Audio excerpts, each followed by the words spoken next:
Essentially what happens with the project is that you formulate hypotheses, collect data, compute a p-value, come up with a conclusion, and then write the whole thing up.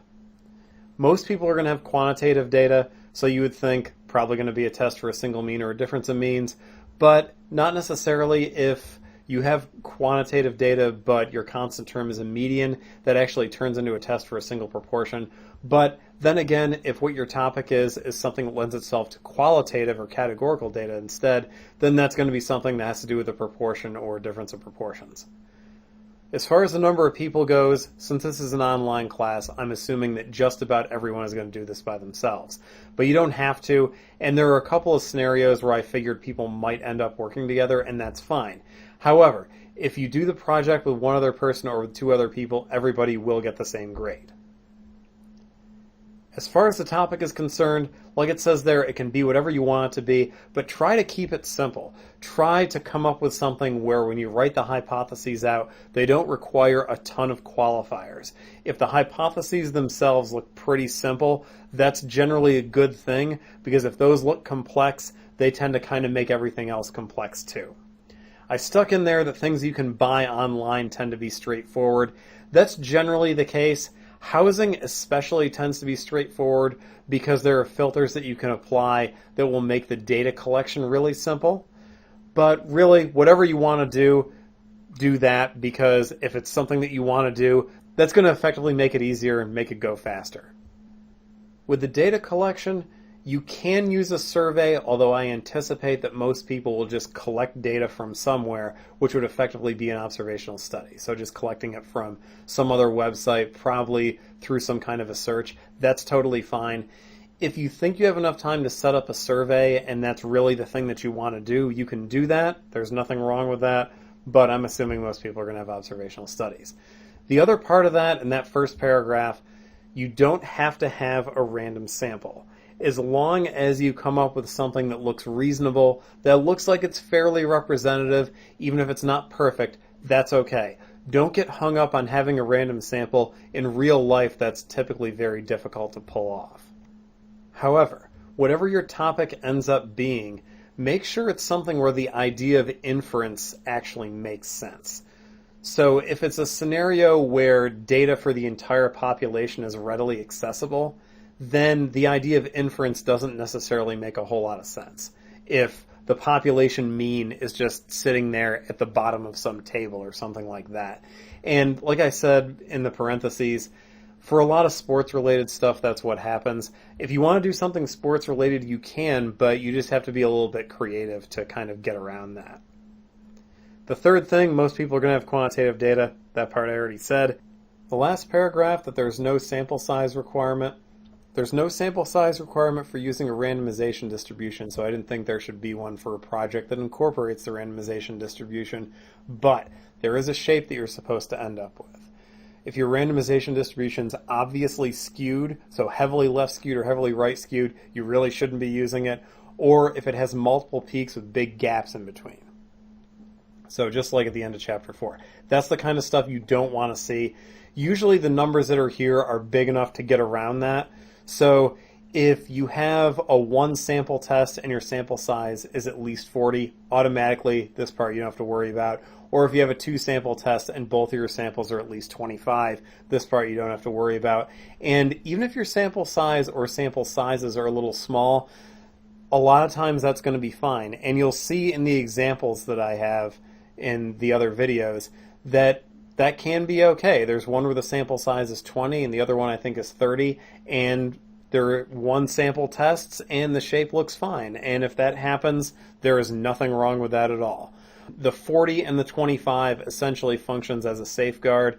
I guess if whatever it is that you're trying to do, if you have a sample that's smaller than that, then just check it, and then if the randomization distribution really looks weird, then do something else, or beef up your sample, make it bigger, something like that. This part here, getting the p-value, this is nothing new. This shows up over and over again in chapter 4, and it's exactly like that. I sectioned off these first 4 bullet points of the write-up because I think these 4 go together. So in your write-up, if you wanted to turn this into one giant paragraph, I don't think there's anything wrong with that. If you wanted to break it up somehow into a couple of paragraphs, I think that's okay too.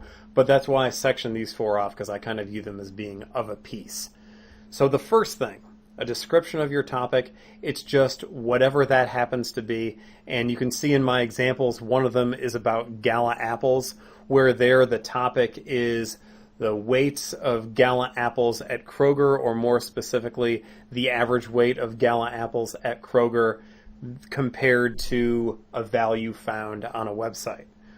The other ones have to do with real estate, where it's comparing the average price of a house in two different cities, or house prices in one specific really small area is the other one. But the description of your topic, 1 or 2 sentences, would take care of that, I would imagine. The alternative hypothesis written in words, I think you can kind of jump to that directly off the description of the topic, where you can say, like for the apples, something like, we want to see if there's enough evidence to conclude that the mean weight of Gala apples at Kroger is different than the value from that website. That's effectively writing out the alternative hypothesis in sentence form. Or something like, we wanted to see if the median house price in Kybers, California is different than the value that's given for the county that it's in. El Dorado County, I believe is what it is. Things like that. The alternative hypothesis in words, that's one sentence. Explaining your choice of inequality. I suppose in a way the two-sided inequality is kind of the default, because if you didn't really have any intuition one way or another, so if you didn't have any intuition toward less than or greater than, then that's what you would pick. But if there is something where you think, okay, if there's going to be a difference, it's going to be in this direction, then go with that and then just explain why you went with that.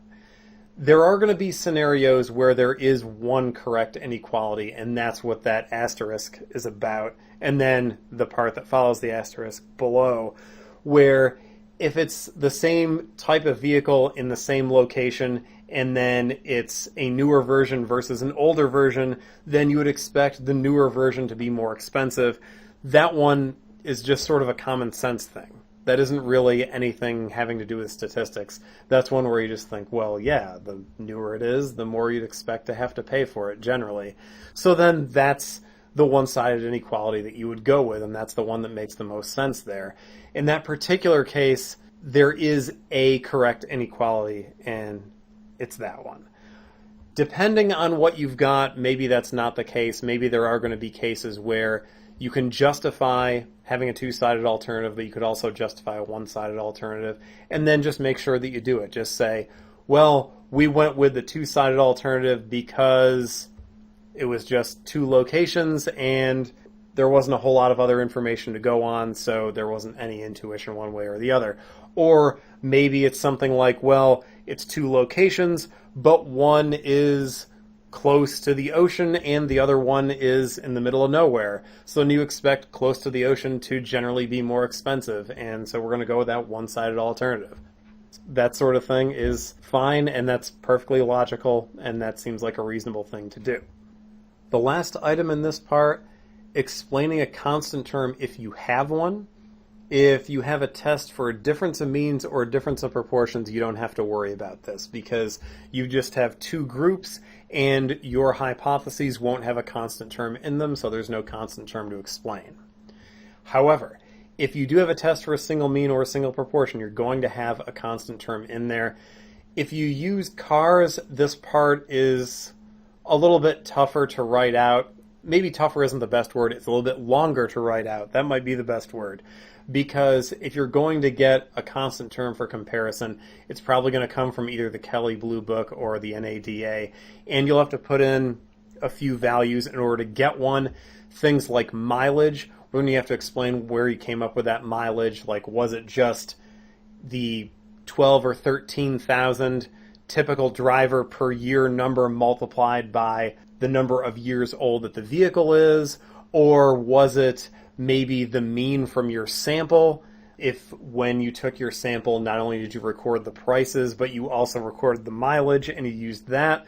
So there it ends up being sort of involved, but for housing it's not, because with housing typically you can get a value right away. There is one catch, which is that for housing typically you'll get a median, not a mean, and if you have a median, the correct test is actually not a test for a single mean, it's actually a test for a single proportion, and that shows up in one of the other videos. It's the one about Khyber's, California, because that's a one sample test with quantitative data where you get a median as the constant term. So if you want to see how that one works and sort of use that as a template if your data sort of follows that pattern, then by all means go ahead and do that.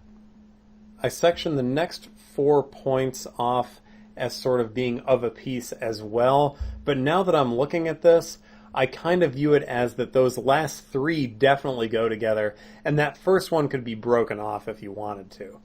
And in a way, maybe that would kind of look better. So if you wanted to do it where those first 4 points were the first paragraph, then describing the sample was the second paragraph, then the last 3 here, so explaining the p-value, decision about the null, formal conclusion, if that was the third paragraph, those 3 combined, I think that makes sense. So describing how your sample data were collected, that part is just be as explicit as you can. Just this is the website that we use to get it, and if it's a sample of a sample, so like it says there, if it was housing and there were 768 listings on Zillow and you used the first 40, that's fine. Just say that that's what you did. So just be as explicit as you can there. That's the best thing to do. If you have a survey, like if you collect your own data, then just explain how you set that up, and if you used SurveyMonkey or whatever it happens to be to do it, just be as thorough as you can in this part, I suppose, describing how you got your sample data. An explanation of the p-value in words, I was thinking of that part as essentially the definition of a p-value applied to your specific situation. So just the idea of, under the assumption that the null hypothesis is true, this is the chance of getting something as extreme as or more extreme than whatever your x bar is, or whatever your p hat is, or whatever your difference of x bars is, right? Whatever your sample statistic is. Then the last 2, statement including the p-value and the decision about the null. So including the p-value, that you're just going to pull right out of StatKey. And then the decision about the null is just that you're going to reject the null or you're not going to reject the null. That part's pretty simple.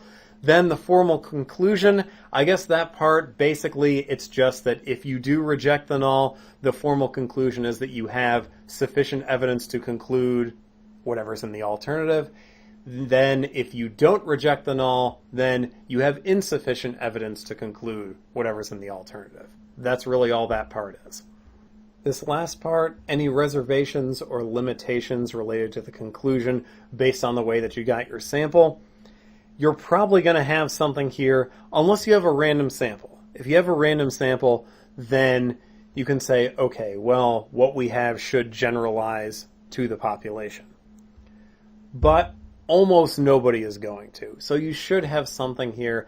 Even if it's just something that's kind of small, you want to have at least one. Depending on what you have, what your sample data is, this is, I guess, would vary wildly from one person to another, the sort of thing that would go here.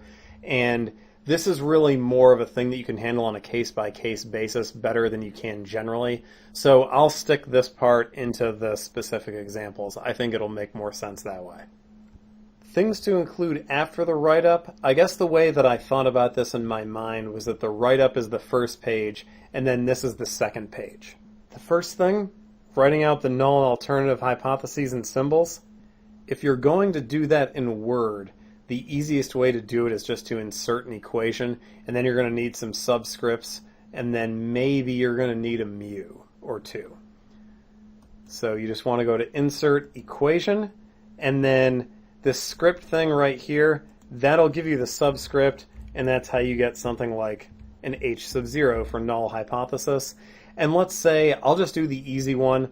Let's say if mine is that the null is p equals 0.5, and then my alternative is going to be that p is not equal to 0.5. So my alternative would be h sub a, and then p does not equal 0.5, something like that. If you have a hypothesis test that involves means, I guess it would be something like this, where here's your null, and you want a mu, which is actually up here. If you go to that down arrow, there's the mu. And so if your null, let's say, is mu equals 10, there. That's how you would get that. If, let's see, if your test was a difference of means, then you're going to need a subscript, and then maybe you're going to need a mu, then a subscript of, and you can just use 1 and 2 and then just define what they are later if you want to do it that way, or you can write words in there. So I can just type it like that, and if you want the null to be mu1 equals mu2, I guess that's kind of the generic way of writing that. But if you want other things, if you want to actually put words in there, you can. So I guess the most general thing I could do is just write 1 and 2, but the 1 and 2 in words like I have them right now, you could just replace that with whatever terms actually apply to your specific situation, whatever your two groups actually are. So if you want to do it that way, that's fine, or if you want to do it with a 1 and a 2, that's fine too. But if you're going to use a 1 and a 2, just make sure you define what 1 and 2 actually are. The next thing, the screenshot of the sample data and the constant term, if you need to have one for a constant term. You don't need to have screenshots of everything like it says in that first paragraph underneath. If you're searching a database, you just have to have that initial result screen. That should be enough. That'll have the first few individual values in it, and that really would take care of it. If you collect your own data from a survey, you're probably not going to have a screenshot of individual values. That's all right. You don't really need one. If you just have a summary one, that might be enough, especially if it's something that's categorical. I guess if it's something that's quantitative, it depends. If it's easy to get that all on one screen, like if you can get that displayed directly from SurveyMonkey, then that's great. If not, then don't worry about it. If you collect your own data by actually measuring something, like in the apple example, so the one with the gala apples that's in one of the other videos, there you're not really going to have a screenshot for that. Really, then you would just have the CSV file, and that's enough. Then what you're going to need here is really just dependent on how many samples you have. If it's a 2-sample situation, so a difference of means or a difference of proportions, really this is more for a difference of means. You just need to have a screenshot of each sample. So if it's real estate and you're comparing 2 different places, then you're going to have that search result screen for each place, and you just have 2 of those. One for place number 1, one for place number 2, just something like that. If you have 1 sample, then you're going to have a screenshot that relates to that sample, so maybe just 1 search result screen, but then you also need a screenshot for the constant term. So if you don't have a constant term, like in the case of the 2 samples, then you don't need this. But if you have one, then you do need it, and that would be the case if you have a test for a single mean, or I guess a test for a median, you would have this as well. Maybe for a test of a proportion, depending on if that's something you pulled out of a database or if that's something where you did the measurement yourself. And for the constant term, you do have to include the URL. If you include it as part of the screenshot, that's okay. If you also include it typed or as a hyperlink within the document, that is okay as well. Either way is fine, or both is fine. Your sample data also has to be included in a separate CSV file along with the report that's the main part of it. So what you end up submitting ultimately is 2 files. You'll submit either a Word document or PDF that would be the write-up with the screenshots, presumably 2 pages long, right up on the first page, screenshots on the second page. Then the separate file, the second one, is a CSV containing your sample data and formatted so that it could be immediately uploaded into StatKey and checked. So I have to be able to check your data. If I can't check it, I have to consider your p-value to be wrong. So anything computational, like the p-value, that's got to be there. Otherwise, if I can't check it, I have to call it wrong. If you want to see what the formatting's supposed to look like, just look at the CSV files for the two real estate examples. That's the formatting that you want to follow along with. So for a single mean, I guess that's the easier one. Make sure you use a header. If there's anything to watch out for, it's that. So for a single mean, or really a test for a median, because you also have quantitative data from a single sample in that scenario, make sure you have a header in the first row. You can call it whatever you want, even if it's just something generic like price, that's fine, but you want to have a header there because when I go to check it, I have to be able to select a column, and that's the thing that's the selection. If you don't have a header, then what happens is your first entry, so your first value, would be treated like it was the header, and then the computation it gets left out, which is bad. So just make sure you have a header. If you have a difference of means, then you're going to have two columns, so two samples and therefore two columns, but it's not the case that one sample goes into each column. It would work that way if you were going to use R, the thing that's in the first extra credit assignment, but it does not work that way for StatKey. The way it works for StatKey is that the first column identifies what group or what sample the value goes in, and then the value is in the second column. So for each row, basically the way that StatKey reads it is, in this group, I put this number, where this group is in the first column, this number is in the second. Really what you end up with is that the first column ends up being a bunch of words, a header, and then it'll be one word a whole bunch of times, and then another word a whole bunch of times. But that's the way that it works. It's the group or sample goes first, and then the value. So you end up with all of your numbers, all of your actual values in the second column. And really, this, just talking about it, probably doesn't work so well. It's going to be better to actually look at one of these. And it's the Eureka versus Yreka example that has this sort of thing that goes along with it. So if you look at that and you kind of follow along with that, that's exactly what you want to do.